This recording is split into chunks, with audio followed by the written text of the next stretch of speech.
now.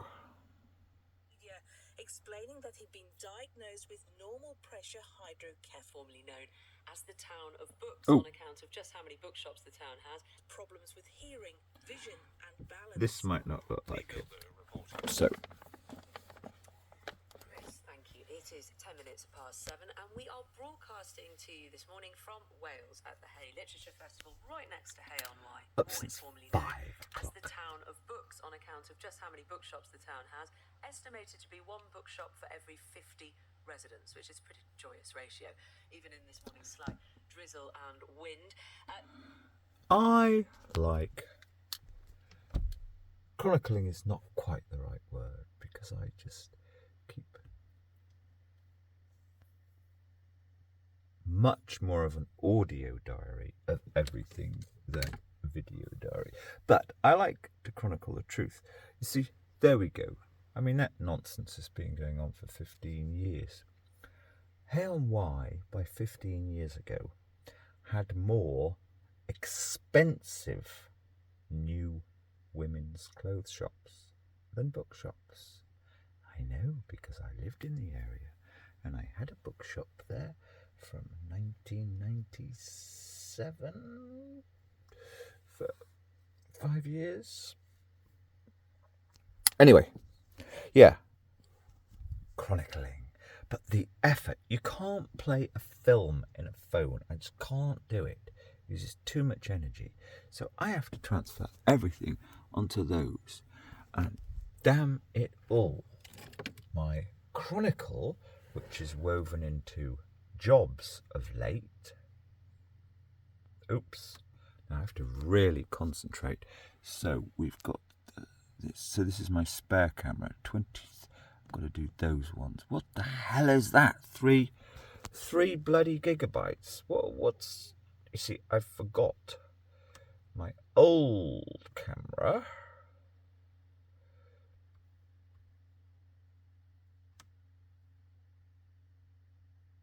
I say that, what do I mean by that? My 5-year-old phone, which is, the battery's dying.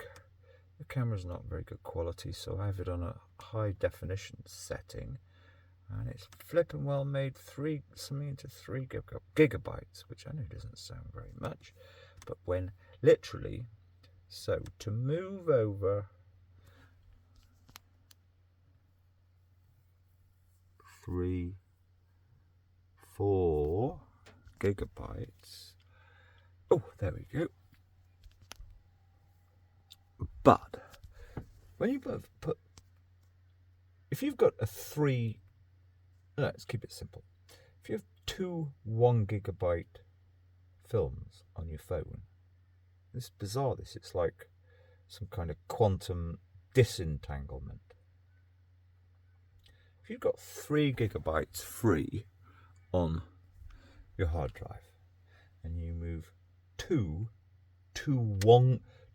1 gigabyte film files to that 3 gigabyte space, it'll do it about 3/4 of the way, and then it'll say device full up. You actually have to move them one at a time, the larger files. It is just so time consuming. My miserable... This is my office. See, and with my riffing, extemporization, jotting on ralphskism.com and a few other places, because illicitgirlsridingclub.blogspot.com has got 5 more layers in it. We're going to get to that soon. It's time to tell the story of the con artist woman who basically smashed it all to pieces, because I'm afraid to say the world needs to know the truth of these rural areas. And I can say that because I have a recording of her own brother, who's photographed there, the blacksmith. Now, I don't go out at night, ever. I went out for no, I didn't even go out at night. I stopped into a pub for half an hour to charge the computer yesterday evening, so I could do this. And I did not enjoy it, the amount of drunk mothers there were around. And I mean drunk. So yes, I don't gossip. I don't know the gossip. I was at Prestine, given land to look after, that I then passed on to the local children to use for horses.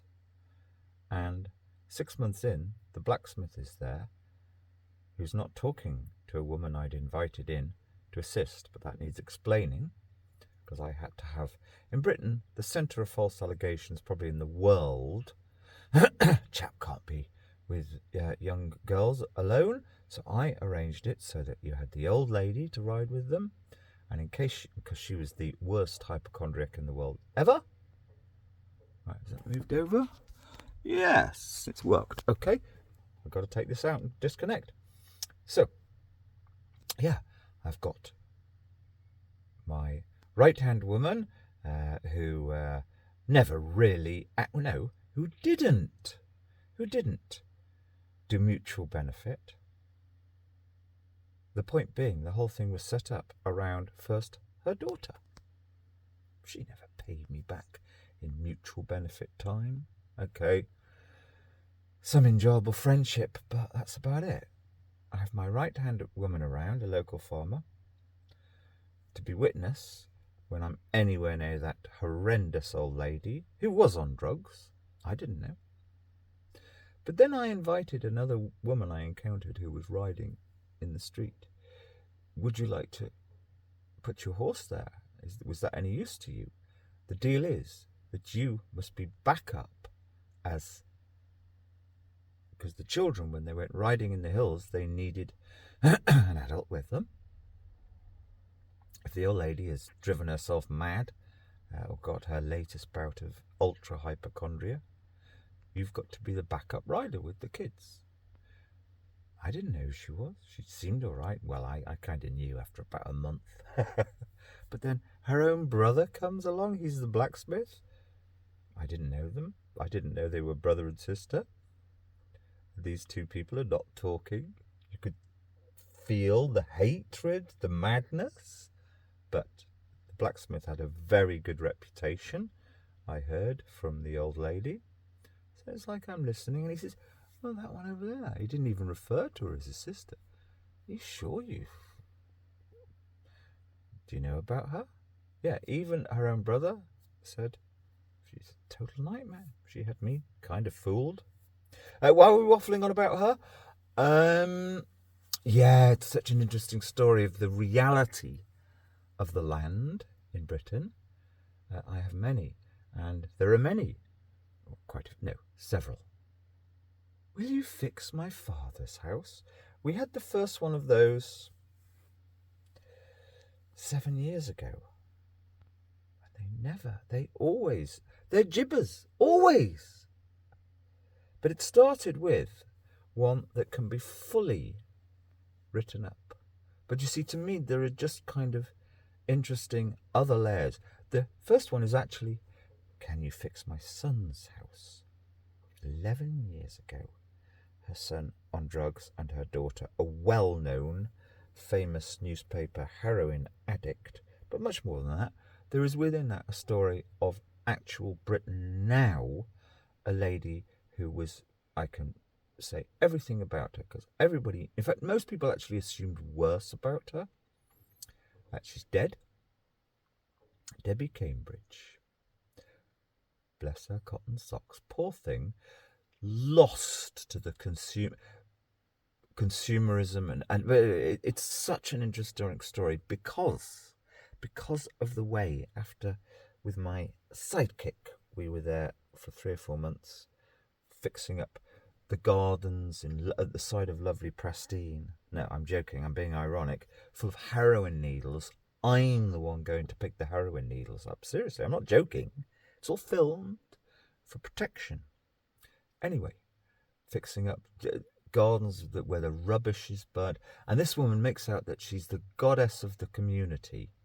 But most importantly, has 2 people there who she's their carer for.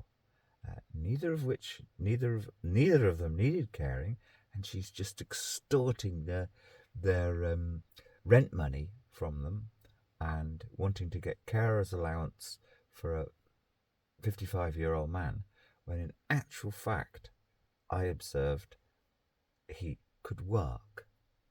And she had so... Anyway, it's just such an interesting story because it's happening now, and every word was recorded for my protection, and I'm going to write that one up. Now, I don't actually like doing that kind of stuff because I'm much more interested in finding bouncy liminal stories and things, genuinely life-affirming stories. Except the reality of the marches, just the same here, is there weren't any. The total dysfunction and acidia. And then you've got, this stupid fucking woman on Radio 4 actually says the words this morning. Okay, and when Bill Clinton came here, the area was the Woodstock of the mind. Now, Hay-on-Wye is even worse than Prestine. One day, all of it goes up, gradually,